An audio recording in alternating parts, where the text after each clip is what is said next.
Kita mau bahas janji untuk menerima perbuatan-perbuatan yang besar dari Allah. Sama-sama bilang, Allah saya besar. Allah saya besar. Sama-sama bilang, Allah saya dahsyat. Allah saya dahsyat. Amin. Amin. Selalu saya bilang begini, masalah saya tidak pernah lebih besar daripada Allah saya. Setuju sama saya? Katakan amin. Amin. Iblis itu kadang-kala licik, iblis itu kadang-kala mengintimidasi kita. Tapi sayangnya selama ini kita bodoh. Kita selalu berpikir, jangan-jangan masalah saya begitu besar sampai saya nggak bisa mengatasinya. Tapi hari ini jelas harus saya katakan bahwa masalah saya tidak pernah lebih besar daripada Allah saya. Amin. Sama-sama bilang sama saya, masalah saya tidak pernah lebih besar dari Allah saya. Bisa saja kadang-kala kita lihat, aduh masalah saya kok kayaknya besar banget. Tetapi tetap Allah saya lebih besar. Setuju? Katakan amin. Amin. Ini yang kita mau lihat sama-sama dalam Ayub pasalnya yang kelima. Klik ayat pertama sampai ayat yang ke-18. Berserulah, adakah orang yang menjawab engkau? Dan kepada siapa di antara orang-orang yang kudus engkau akan berpaling? Sesungguhnya, dengar baik, orang bodoh dibunuh oleh apa? Sakit hati. Dan orang bebal dimatikan oleh apa? Iri hati. Jadi orang kalau karena sakit hati nggak bisa tidur, orang kalau karena sakit hati mundur dari pelayanan, orang kalau karena sakit hati akhirnya dendam sama suami, orang kalau karena sakit hati akhirnya benci sama mertua, orang kalau karena sakit hati akhirnya dendam sama ipar, dendam sama menantu. Saya mau bilang, Alkitab bilang apa? Orang bodoh apa? Dibunuh oleh apa? Sakit hati. Semua orang bisa sakit hati.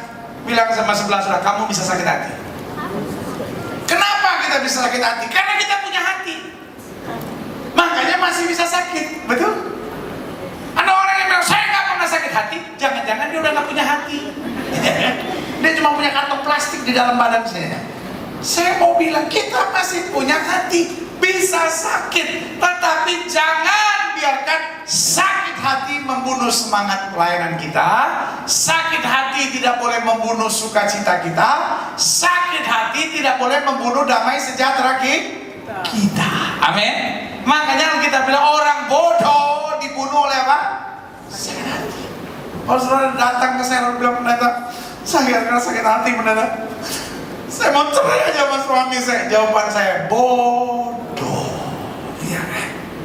Karena Alkitab sudah mau bilang, ada orang yang karena sakit hati, ya kan, akhirnya menjadi makin kuat, makin berhikmat, makin mengandalkan Tuhan, makin beriman, makin dewasa. Tapi ada orang yang karena sakit hati terbunuh. Ini Alkitab, orang bodoh dibunuh oleh apa?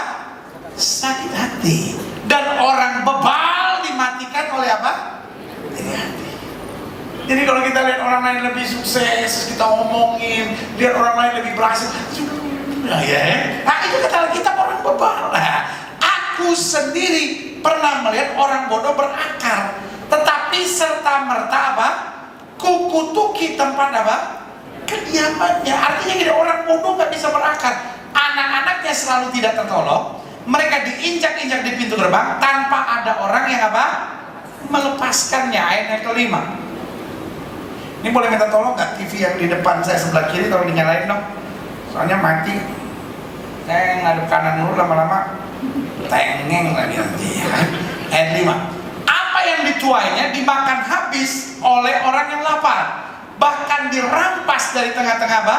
Duri. Dan orang-orang yang dahaga menginyini apa? Kekayaannya. Perhatikan baik ayat yang ke-6. Karena bukan dari debu terbit bencana, dan bukan dari tanah tumbuh apa? Kesusahan. Perhatikan. Alkitab bilang apa? Bukan dari debu apa? Terbit bencana, bukan dari tanah tumbuh apa?